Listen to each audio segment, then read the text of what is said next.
먼저 혹시 원희룡 장관 그 영상 혹시 보셨나요? 예. 25분 가량 되는 거 다 예. 봤습니다. 역시 그 과거 대장동 때도 그랬지만 네. 감히 이제 어떻게 보면 제가 문제 제기를 하고 쭉 말한 양은 많은데 정말 우리 원희룡 장관님은 짧게 임팩트 있게 요약을 하셨었는데 예. 이번에도 역시 이제 제 유튜브 댓글에도 그런 게 있더라고요. 예. 원희룡만 못하다. 그래서 왜? 원희룡 장관님 말씀을 듣고 우리 김경률 회계사 말 들으니까 역시 차이가 많이 난다 이런 댓글도 많았었는데 정말 좀 잘 요약을 해주셔서 예. 군더더기 없이 저는 오늘 이 자리에서 이제 감히 미리 말씀을 드려보면 네. 있을 수 있는 여러 가지 좀 반론들 그리고 격가지들 예. 뭐 그런 것들 한번 기회가 되는 대로 한번 우리 시청자 여러분들께 한번 소개를 드리고 싶습니다. 예. 그러니까 한번 뭐 제가 뭐가 가장 혹시 인상적이었던 게 있으면 저 같은 경우에는요 원희룡 장관이 어쨌든 지금 이제 전면 백지화한 거에 대해서 네. 그러니까 그것 때문에 이제 뭐 장난하냐 뭐 이런 네. 식으로 계속 국토부 네. 장관이 그런 식으로 하면 탄핵감이다 예. 이런 식으로 공세를 펼치는데 예. 두 가지 예를 들어서 그거에 대해서 설명을 하더라고요. 자 민주당이 저렇게 공세를 한다. 김건희 땅이 있다고 김건희가 땅이 있다고 해서 그럼 예를 들어서 바꾼다. 예. 바꾸면은 이 그렇죠. 사업은 그대로 진행될 예. 텐데 그렇게 되면 김건희 그 땅 때문에 우리가 바꿨다는 예. 거를 인정하는 게 되니까 예. 못하겠다. 두 번째 그러면 우리가 옳다는 걸 입증을 하고 대안대로 그럼 우리 국토부가 추진을 하겠다. 그렇게 하면은 다수당인 민주당이 예산 안 줄 거 아니냐. 그렇죠. 결국 못한다. 예. 그렇다면은 이 정부 안에서는 할 방법이 없다. 그래서 자기는 백지화를 선언한 거다라고 되게 합리적으로 설득을 예. 해서 좋았습니다. 저는. 저도 상당히 그런 부분 납득이 되더라고요. 예. 저 역시도 이렇게 장관 뭐 여러 네. 가지 취지 말씀에 동의하지만 그만두겠다고 하는 건 조금은 성급한 거 아닌가 이런 생각이 있었는데 예. 어제 말씀 들으니까 조금은 좀 설득이 된다. 은은한 말씀으로 저는 그래서 한번 예. 이런 부분 네. 이거 다음 화면을 한 번만 뭐 제가 말씀을 한번 진행해 볼게요. 예. 저는 원안과 변경은 예. 여러분들도 한번 시청자분들도 한번 봐주셨으면 좋겠는데요. 지금 나오는 요거 말씀하시는 네, 건가요? 우리 같이 앞에 보셔도 됩니다. 예. 이거 하면 괜찮을 것 같아요. 예. 시청자 여러분들도 한번 같이 생각해 보셨으면 좋겠는데 원안 한번 쭉 보시고 저는 두 가지를 한번 지적하고 싶어요. 네. 첫째, 원안에서는 서울 양평 고속도로임에도 불구하고 예. 양평에 소재한 IC 나들목이 없습니다. 네. 그렇죠. 예. 이제는 또 많이 지적을 하더라고요. 이게 그래서 조금은 여기에서 제가 극단적으로 말씀드리면 양평 사람들은 원안대로라면 고속도로를 이용할 수 없다. 이 말씀 한번 드리고요. 두 번째는 원안의 고속도로는 강하면에 소재하지 강하면을 지나가지 않습니다. 그렇죠. 예. 예. 제가 왜 이 부분을 지적을 하냐면 많은 언론들이 무슨 말씀을 하냐면 양평군에 그리고 양평군민, 양평구 국회의원, 양평군수들의 요구라는 게 예.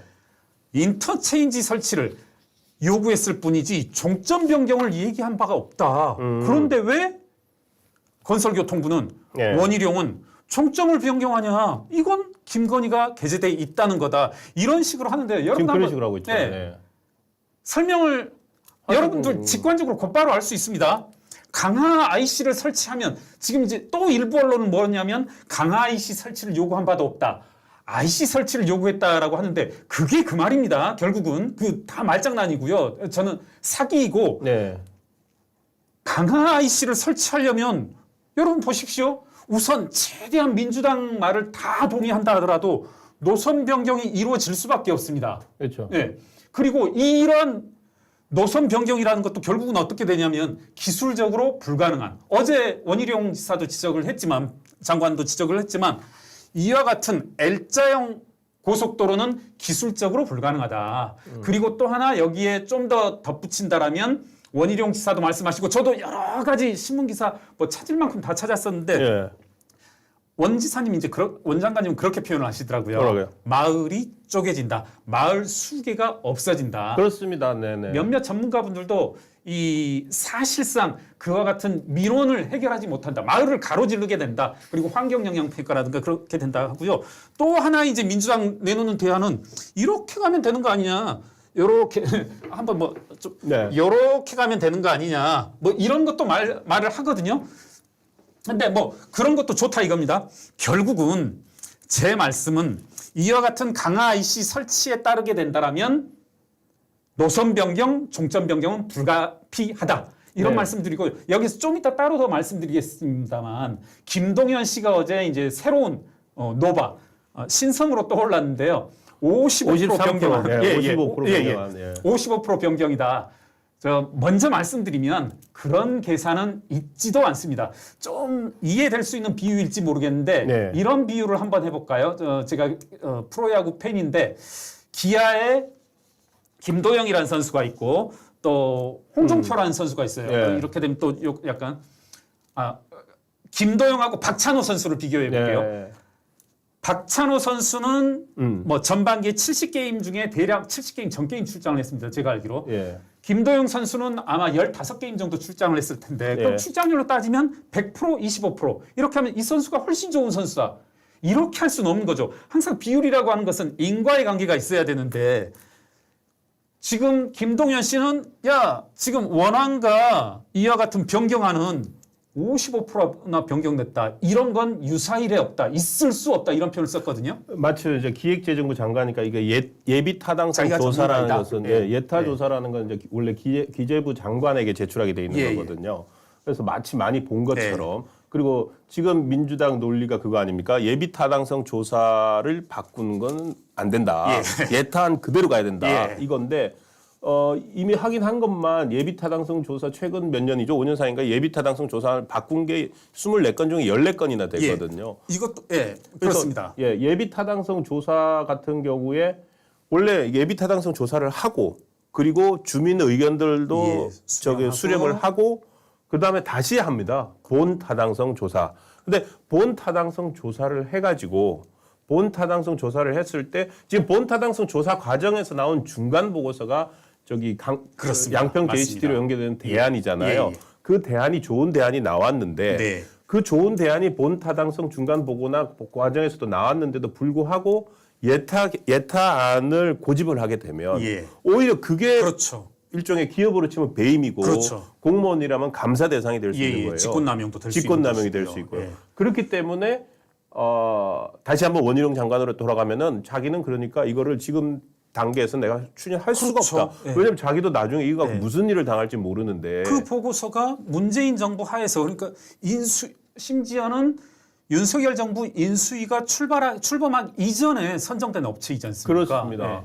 그걸 지금, 가지고 그렇게 네. 문제 제기하는 거 보면 참 당황스럽더라고요. 그러니까 저희도. 지금 일정표를 한번 보시면은 하나씩 저희가 이제 민주당이 주장한 논리를 깨 나갈 수가 있는데 요게 이제 아까 예비 타당성 조사가 그러니까 양평 저기 위쪽으로 그 처음 원안이라고 하는 거 네네. 그게 통과된 게 2021년 4월입니다. 그렇습니다. 그리고 그게 통과가 딱 되고 나니까 네. 바로 당시 민주당 양평 군수가 강화 IC를 만들어야 된다. 예. 똑같은 논리죠. 맞습니다. 서울 양평 고속도로인데 양평에는 IC가 없네. 예. 이거 만들어야 된다. 그렇게 하면서 주장을 하게 되고 그러면서 이제 본 타당성 조사를 해야 되기 때문에 이게 지금 전부 다 문재인 정부입니다. 2022년 1월에 용역 과업 지시서를 작성을 합니다. 용역을 어떻게 하고 뭐 어떤 식으로 해달라고. 아마도 IC가 필요하다. 뭐 이런 문제가 제기됐다든지 이런 것들이 나와서 3월에 대선 한참 시끄러울 때지만 대선 때문에 바쁠 때지만 저때 이미 민간 용역사가 선정이 돼가지고 용역을 시작을 합니다. 그렇습니다. 그리고 5월 달에 중간 보고를 하는데 지금 주장하는 게 그겁니다. 5월 달에 중간 보고 한 게고 그 중간 보고는 이제 윤석열 정부거든요. 그 윤석열 정부에서 중간 보고 나온 걸 가지고서 근데 그게 작년 5월이에요. 예. 그거 가지고서 김건희가 대통령 당선돼가지고 그러니까 윤석열 대통령이 당선돼서 그 영부인인 김건희 여사의 땅이 있으니까 바꿨다. 그렇죠. 라고 주장을 하고 있는데 그만 들으면은 그 시점을 빼고 들으면 2020년 5월이고 이 시점을 빼고 들으면은 야 윤석열이 대통령 돼서 자기 부인 땅 있는 곳으로 바꿨구나라고 하는데요. 일정을 보시면 이렇습니다. 5월 9일 날 윤석열 대통령 취임을 했고 5월 16일이 국토교통부 장관이 원희룡 장관이 취임을 했는데 용역 중간 보고가 된 것이 5월 19일입니다. 자, 그러면은 대통령이 되고 원희룡 장관이 되고 난 다음에 16일에서 19일까지 사흘 만에 저 예타 보고서만 해도 어마어마한 분량인데 사흘 동안에 본 타당성 그 수치 다 바꾸고 했다는 그걸 거죠. 했다는 주장인 거죠. 했다는 거죠. 사흘 만에 그걸 어떻게 합니까? 그런 생각을 하지 않죠. 문제 제기하시는 분들은 오직. 예. 그리고 하나 이제 제가 눈여겨볼 것은 오늘 예. 참 제가 하고 싶은 말씀 많고 이제 시청자 여러분께 어떻게 전달될지 모르겠는데 저 2021년 5월 예. 민주당 양평군수가 강화IC 설치 제기 어제 이것에 대한 재밌는 글들 증언들이 많이 쏟아졌습니다. 예. 예. 한번 제가 조금 시청자 여러분들이 예, 예. 보고 듣기엔 좀 두섭다라고 느낄 수 있는데 한번 말씀을 드려볼게요. 저게 뭐냐면 예. 어제 원희룡 장관도 저 부분에 대한 말씀을 하셨고 네. 그리고 이제 재정 전문가라고 알고 있는데 이 이름이 오해될 수 있는데 이제 김대중 이 재정 전문가이십니다. 이분 그리고 어제 현직 양평군수도 무슨 말씀을 했냐면요. 네. 이게 원래 저렇게 한다. 뭐냐면 이 실제 그렇거든요. 이 서울 양평 고속도로가 이걸 예비 타당성 검사를 통과하냐 못하느냐가 상당히 지역민들 입장에서는 꽤 오래된 수건임에도 불구하고 그렇죠. 그 예비 타당성 조사를 통과할까 말까 상당히 의구심이 많았습니다. 네. 이거 리젝트 될 거야. 그렇죠. 과거 민자 사업으로 하겠다고 할 때도 다 민간 사업자들도 다 스스로 그만두거나 이 상부기관에서 야, 안 돼. 너 이 사업성 없어. 이렇게 된 거라. 그래서 이런 식의 해석을 하더라고요. 그 2명, 3명이 네. 똑같은 이구동성으로 이거 예비 타당성 조사라고 하는 것은 일단 통과를 해야 되니까 맞습니다. 우선은 비용 요인들을 빼자. 그렇죠. 오늘 패친 한 분이 이제 좀 재미난 비유를 하시던데 예. 교수님 한 분이 그 뭐 이제 교수님이신데 네. 이건 뭐하고 똑같냐면 아들이 아버지한테 컴퓨터 사달라고 할 때 아버지 저 공부해야 되는데요. 지금 컴퓨터가 없습니다. 얼만데? 예. 얼만데 하면은 제일 싼 거. 네, 우선은 아버지 뭐 싼 거 살게요. 뭐 부담 드려드려야죠. 예. 그렇게 하다가 아버지 그래 이제 사겠다 그래 일단 사라 예. 영유라 사 예. 이렇게 일단 하면 허락을 받았어요. 일단 허락을 일단 받으면 이제는 이제 매장에 갈 수 있는 거죠. 예. 아버지 그런데 그래픽 카드가 이렇게 네, 하면서 그렇죠. 늘어날 수 있다는 거죠. 그 말씀 하거든요. 그리고 실제로 네. 이 재정 전문가분도 그렇게 많이들 한다.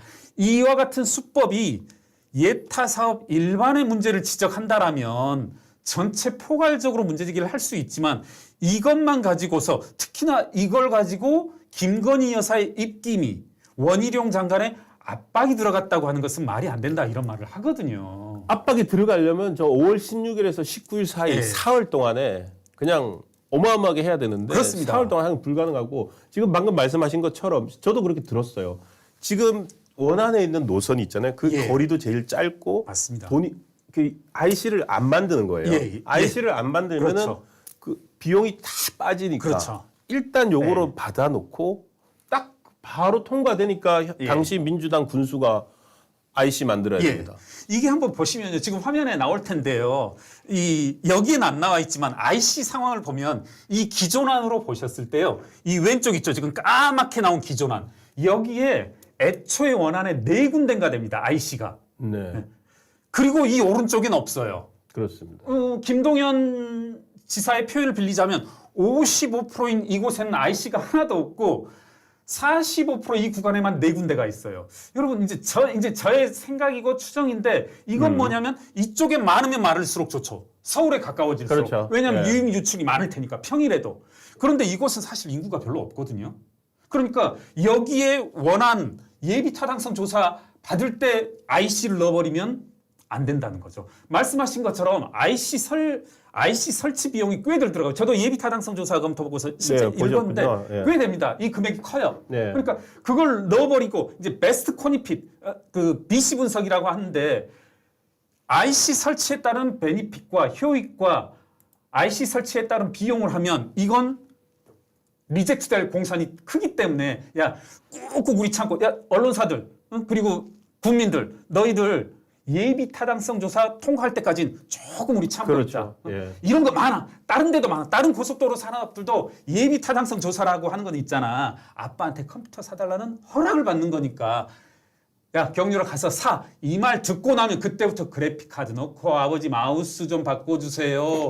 램 더 올려주셔야죠. SSD 카드 조금만 올려주세요 하면 어떻게 아버지가 아들 말을 안 듣겠냐. 그거하고도 사실 똑같거든요. 그렇습니다. 지금 사실은 이게 말이 안 되는 게 요 지도 말고요. 그 인구 대비 인구가 네, 들어가 예. 있는 지도가 있습니다. 예, 원희룡 장관이 장관이 썼던 들고, 지도인데 한번 그 지도를 보면은 사실은 이 기존 안을 하게 되면은 양평 국민들은 자, 요 지도인데요. 지금 저 양서면으로 들어가는 저 IC 하나도 없는 원안이 있고 그리고 보면은 퇴촌면 네. 거쳐서 강하면 거쳐서 강상면으로 이렇게 오는 저게 네, 이제 그렇습니다. 대안인데 보면 강하면에도 4,900명 살지만 강상면에 10,000명이 넘고 그리고 거기서 바로 접근성이 제일 좋은데 양평읍이에요. 예, 예. 양평읍에 32,000명, 용문명에 17,000명 있는데 핵심은 뭐냐면 예. 지금 저기에 6번 도로가 6번 국도가 지나갑니다. 양평 사람들이 원하는 것은 뭐냐면은요. 서울 사람들이 주말이면 밀려 들어가지고 저 6번 국도가 네. 한번 들어가서 막히기 시작하면은요. 빠져나갈 길이 없어요. 빠져나갈 길이 없는데 저게 저 위로 양서면으로 가지 않고 강상면, 양평읍 쪽으로 내려오게 되면은 저기서 사람들이 빠져가지고 서울 양평 고속도로를 저기서 타고 맞습니다. 가버리거든요. 네. 그러면은 양평읍의 저 6번 국도 있는 구간에서 저기가 비워지니까 예, 맞습니다. 양평 국민들의 삶의 질이 너무너무 높아지고 그리고 양평 국민들도 강화 IC, 강상 IC 이런 걸 통해서 쉽게 접근을 할 수가 예. 있거든요. 그게 도로를 내는 목적이잖아요. 맞습니다. 예.